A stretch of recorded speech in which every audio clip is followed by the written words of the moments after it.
Professor Rajiva Wijesinha,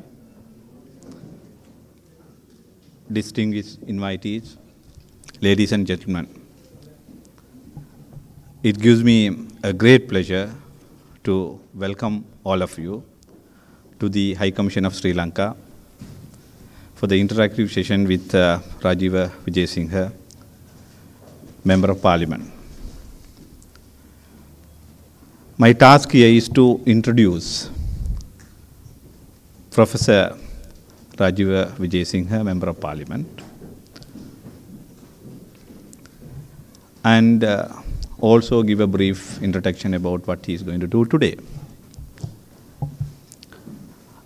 Professor Rajiva Wijesinha is a Sri Lanka writer in English, distinguished for his political analysis as well as creative and critical work. An academic by profession for much of his work career, he was most recently Senior Professor of Languages at the University of Sabaragamuwa, Sri Lanka. In June 2007, he was appointed as Secretary General of the Sri Lanka Government Secretariat for coordinating the peace process.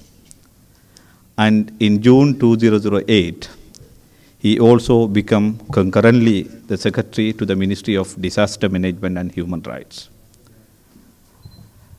The Peace Secretariat wound up in July 2009, and in February 2010, he resigned from the ministry as well as the university, as he was a candidate on the national list of the United People's Freedom Alliance in the general election held in April 2010, following which he was appointed a Member of Parliament. He belongs to the Liberal Party of Sri Lanka and has served as its president and leader, and also as Vice President of Liberal International. He is currently the chair of the Council of Asian Liberals and Democrats. He has traveled widely, including as a visiting professor on a semester at sea program of the University of Pittsburgh, and has published beyond the first circles, travels in the second and third worlds. Rajiva Wijesinha schooled at St. Thomas College, Mount Lavinia, and won an open exhibition in classics to University College, Oxford, when he was 16 years old. After his first degree, which also led as an MA in 1977, he moved to Corpus Christi College, Oxford, as E.K. Chambers student and obtained B.Phil degree in English, followed by PhD in 1979 on the subject of women and marriage in the early Victorian novel. The thesis was subsequently published by the University Press of America under the title Androgynous Trollope. He taught briefly at the University of Peradeniya. He was the first Sri Lankan writer resident in the country whose works have been translated into an European language. In 2001, he served as a consultant to the Ministry of Education to initiate the introduction of English medium education in the state sector. He was also academic consultant to the Sri Lanka Military Academy. Professor Wijesinha serves as president at the editorial board of the journal Commonwealth Literature. He is currently a Member of Parliament and advisor to the President on reconciliation. His topic today for the talk is reconciliation in the context of Channel 4 allegations. During his talk, he will deal adequately on the ongoing reconciliation process in Sri Lanka. He will also discuss the Darusman Report, the content of the book titled The Cage by Gordon Weiss, and of course on Channel 4 allegations. Professor Wijesinha will speak for about 40 minutes. You know the professors will warm up only after 20 minutes. And this will follow by question and answer session that will last for another 20 minutes. We will wind up these proceedings closer to 8 p.m. as he has another engagement by that night. Without further ado, I have a pleasure on inviting Professor Rajiva Wijesinha to speak.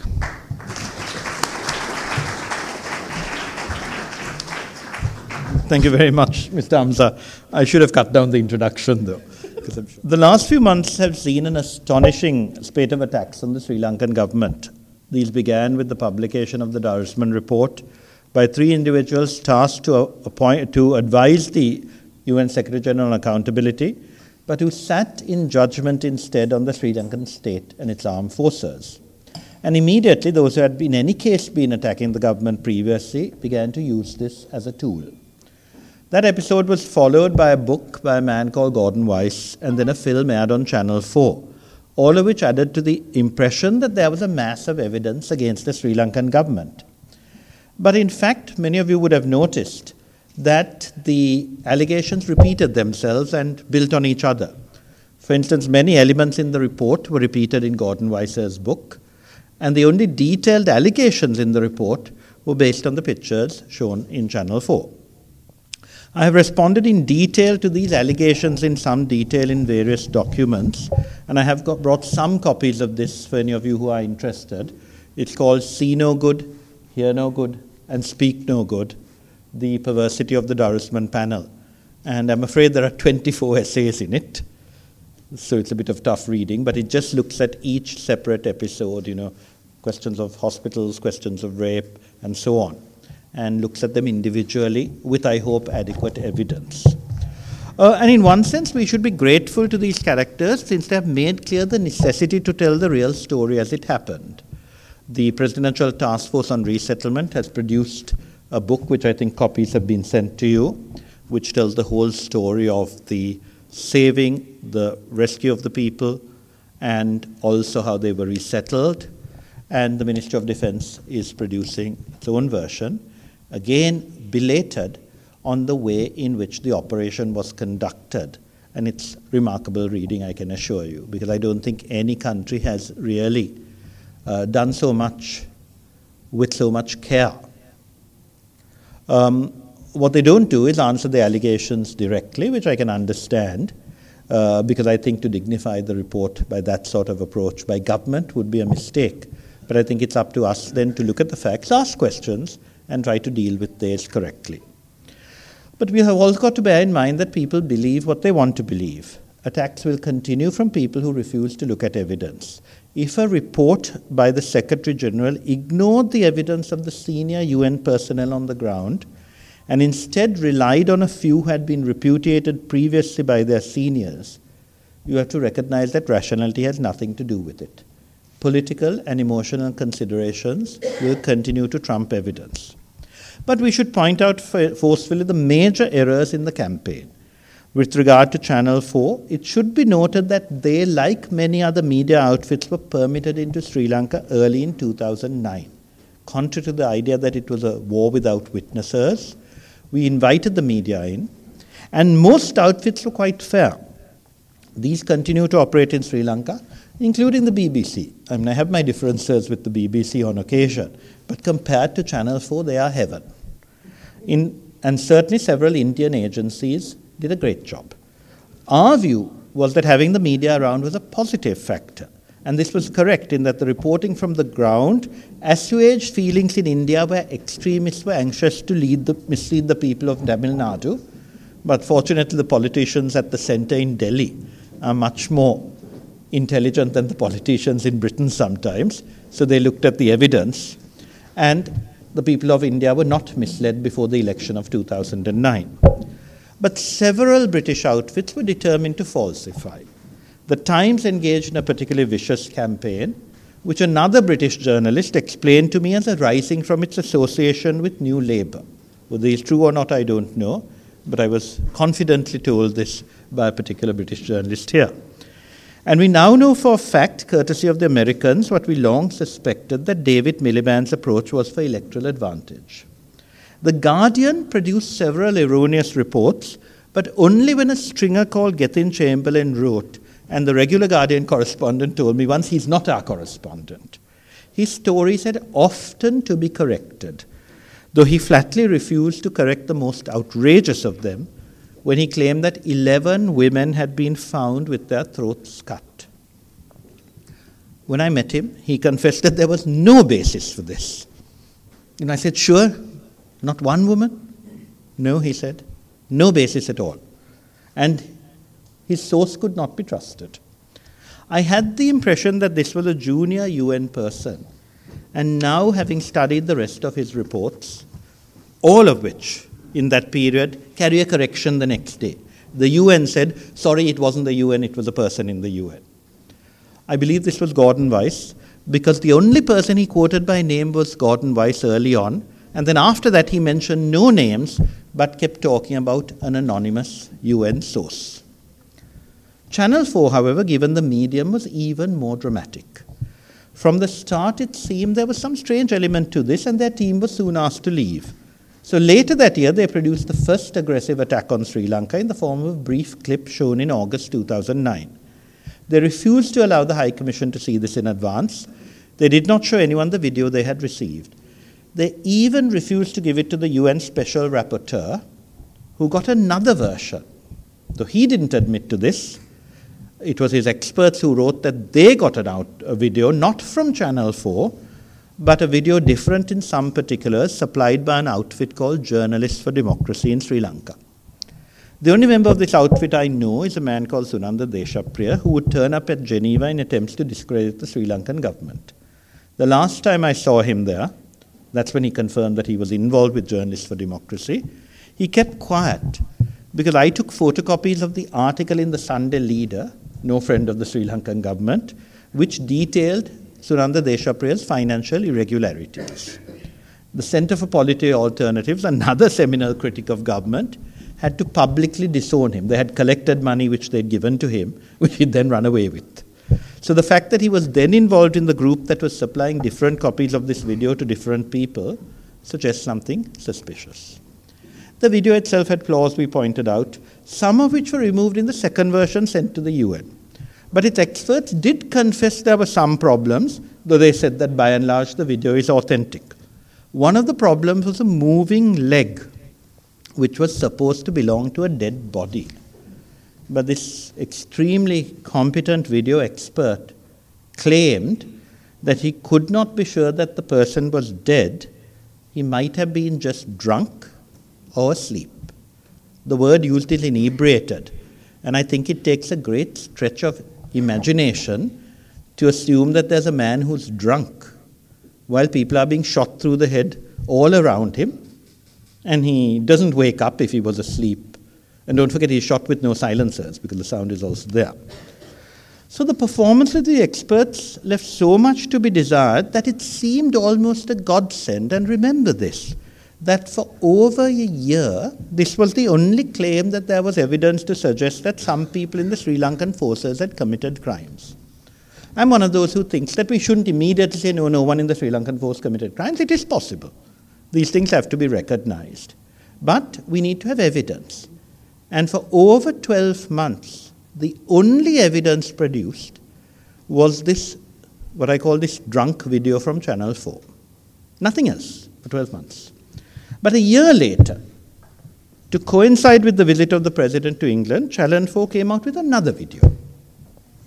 This was also strange in that the same UN experts, while claiming that the longer video explained some discrepancies, now confessed that the video had clearly been edited. This was denied at first. The editing included transposing segments so that what was filmed first appeared third. This explained the strange phenomenon. I remember when I first saw the video, I said, it's very strange. It begins with 16 bodies, which goes down to 4. Every time you look, a body has vanished. But the reason is very simple. They had edited it backwards, so that the first thing came third and the third thing came first. Right? The fifth section, the experts say, one says this was filmed at a different time, another says, no, it was filmed at a different place. Now, the reasons are so obscure. It's possible that there is a good explanation for this, but I think the onus is on people who produce a mad video to explain why it's so mad.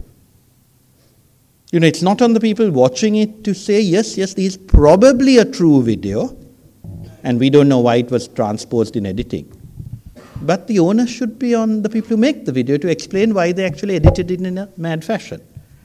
Right? They continue to claim that the shooting was done on mobile phones, though one of them pointed out that an optical zoom had been used at one point, which is a device it seems you do not find on mobile phones. Incidentally, Channel 4 refused to give the UN any more information about the video. So this time it provided them with the video that was shown. And the experts themselves say we can't be sure about what we are talking about because Channel 4 did not answer the questions we asked. Of course, as you know, most people don't read reports. No? They look at the headlines. Headline is, by and large, video true. So then, video is true. Now again, with brilliant timing to coincide with the UN Human Rights Council meeting in Geneva, Channel 4 produced another film. They absolutely refused to share the material with us, which makes a mockery of the claim that they want us to investigate and bring to justice those responsible for crimes. Their refusal to provide the evidence suggests that their agenda is different, as is indeed obvious from other problems that have been pointed out, namely that the film mixes up a range of shots, some of them obviously authentic, and uses these to make sweeping allegations which are not substantiated. I think a sharp analysis was what was going on was provided in the Sunday Times a couple of weeks back. And today we met a British MP who actually pointed out 4 flaws in this video. And there is perhaps little more to say, except to note that we will have to live with this type of sensationalism for a while yet. But for those of us keen on reconciliation, we need to understand what Channel 4 is up to and why. Given the vicious nature of the attack, it is clear that it is serving a particular agenda which obviously has nothing to do with morality given its own record over the years.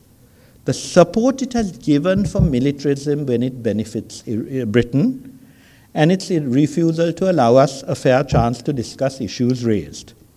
As when they refused to see me after the first film shown, until they were ashamed to do so by a comment I made on the BBC early morning program. This was in 2009.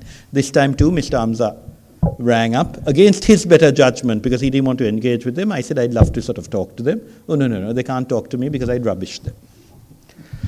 But that agenda can be understood in terms of what has already happened, in terms of providing an excuse for even more emotional attacks on us by the remnants of the LTT propaganda outfits.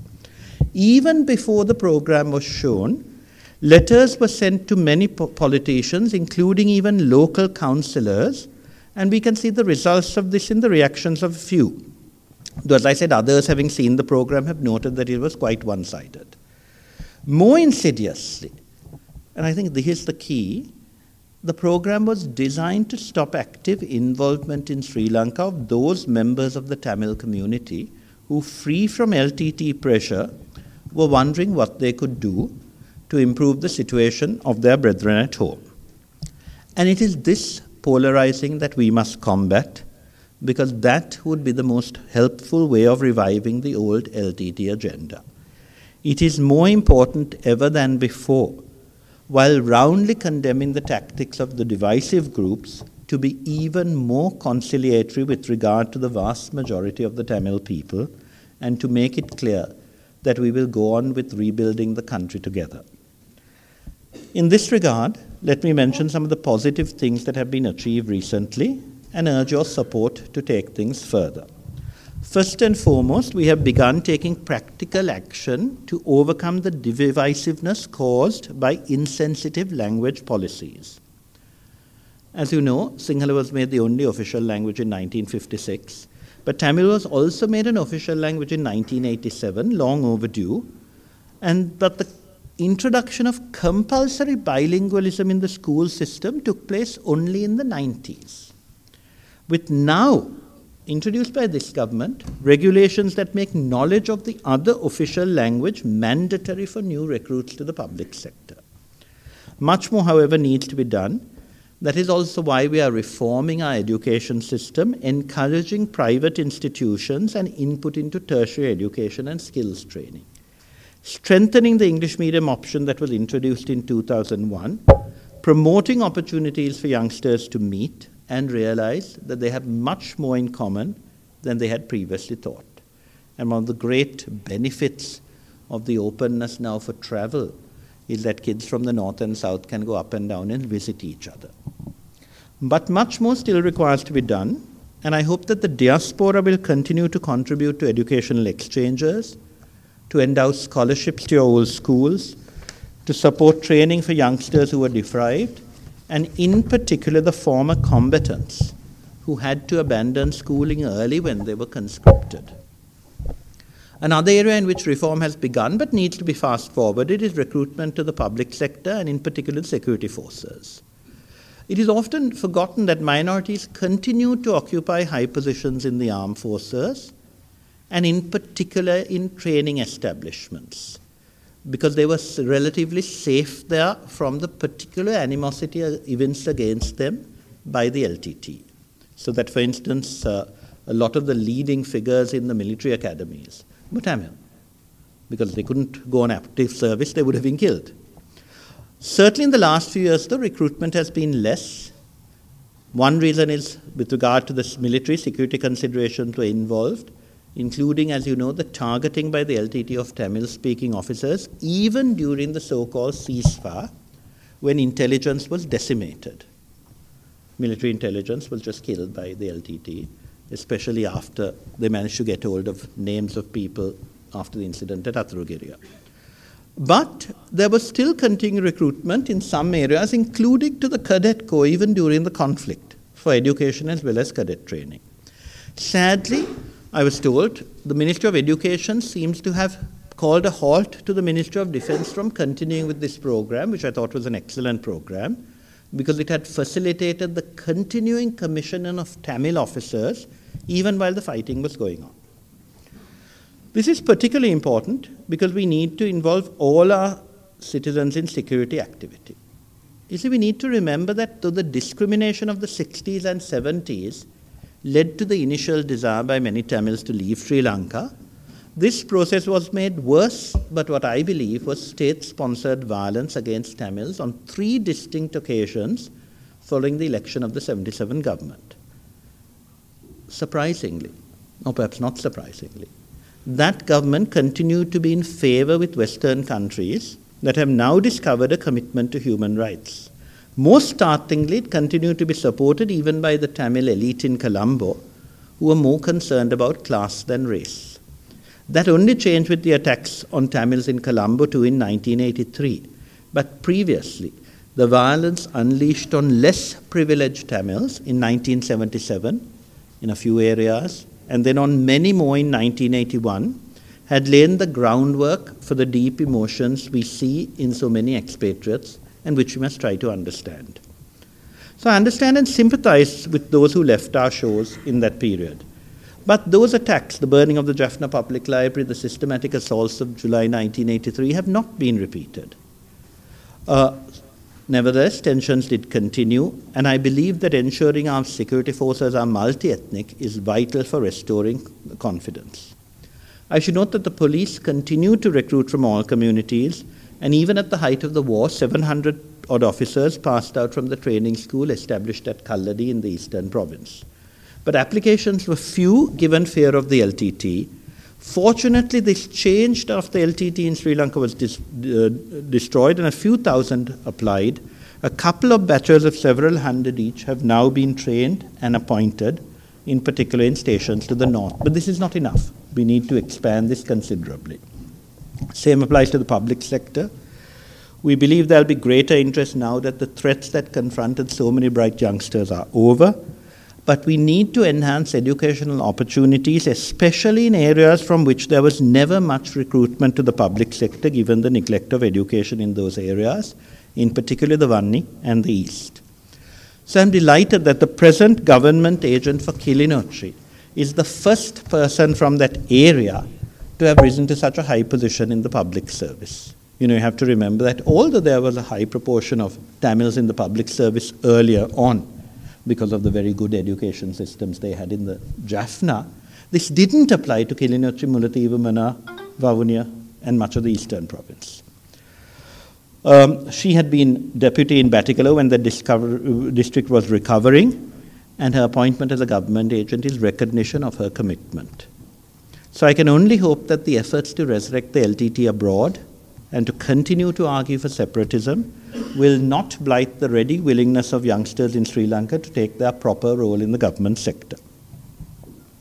But we need also to recognize that the orthodoxies of the 60s and 70s, when statist socialism was a problem so that everyone's share of the pie was reduced, have given way to the understanding that the engine of growth needs to be the private sector. Though the excesses of crony capitalism, that was the alternative in much of Asia in the 70s to state socialism, must be avoided, and we must continue with and develop services that ensure equality of opportunity, health, education, infrastructure, utilities. We need to promote much more initiative, much more investment, much more support for entrepreneurship. And in this regard, I'd like to mention an initiative undertaken with some of my decentralized budget for the former combatants who were so brutally abused, but in a short period have seemed to adjust into the bright and energetic youngsters they would have been if not forced into combat by the LTT. My initial hope had been to start a primary English training program for the girls, but by the time I got my funds, as you know, government, which should give us our decentralized budget at the beginning of the year, tends to give it to us in August. Okay? The girls had all been released. So my first thought was to say, bring them back, lock them up, hold them, I want to teach them English. But then I thought that's a bit unfair on the girls, let them stay at home. And what we did instead was use the funding for a training program in psychosocial care so that the former combatants can also then apply these skills to kids in that area. And that program, conducted by some expats in London, was concluded successfully, and sufficient funding is now there for follow-up. But we also needed skills training, and in an entrepreneurship development program, over 100 former combatants applied, 30 were selected, were extremely enterprising. You can see some of the details of the event on the Reconciliation website, www.peaceinsrilanka.org. They're the very first articles on the home page. But also I was impressed by their conceptualization skills, because when they were asked to suggest areas for enterprises, 2 groups chose agribusiness, 2 others construction. This fits in well with what government has been planning to make a more productive place of the Vanni, which was neglected for so long by central governments, by the more advanced entrepreneurs of Jaffna, and most shamefully by the LTT. The area is incredibly fertile. With the irrigation schemes now being developed, it will provide abundant harvests. Indeed, even at the height of the war, the paddy harvest was excellent. And government actually purchased stocks from the area for distribution to the displaced, even though we knew that the LTT would commandeer much of the payment. But we must ensure that the inhabitants of the area benefit from their labor and not middlemen. To promote food processing and added value products is essential. We believe the youngsters there can take on the challenge. But it would be helpful if they could be provided with startup funds, and I hope some organizations abroad will think of collecting funds for microcredit schemes for the area.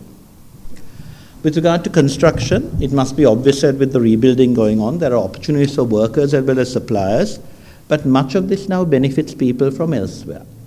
However, it will not take much to build on the vocational training systems already started, while also developing management and accounting skills. And I was delighted that the Ministry of Youth Affairs is working closely together with a very good French NGO called Aid in Action, which does excellent vocational training that includes soft skills, so that the kids can also move on to management, in addition to not only being stuck in what you would call technical jobs. Because in the short term as well as in the long run, we need to empower the people of the area to participate actively in development to ensure an equitable share of the prosperity the country should be moving towards. I think government has done very well in the resettlement process and in providing basic infrastructure, including schools, roads, water, electricity, and better communications. As you're probably aware, of the 300,000 people who were displaced, all but 11,500 are now out of Manik Farm, and those we hope will be resettled in the next 2 months. This is an astonishing achievement in 2 years. It was a massive number, massive job of demining, but concertedly government has managed to take them back and give them the basic requirements. But more needs to be done.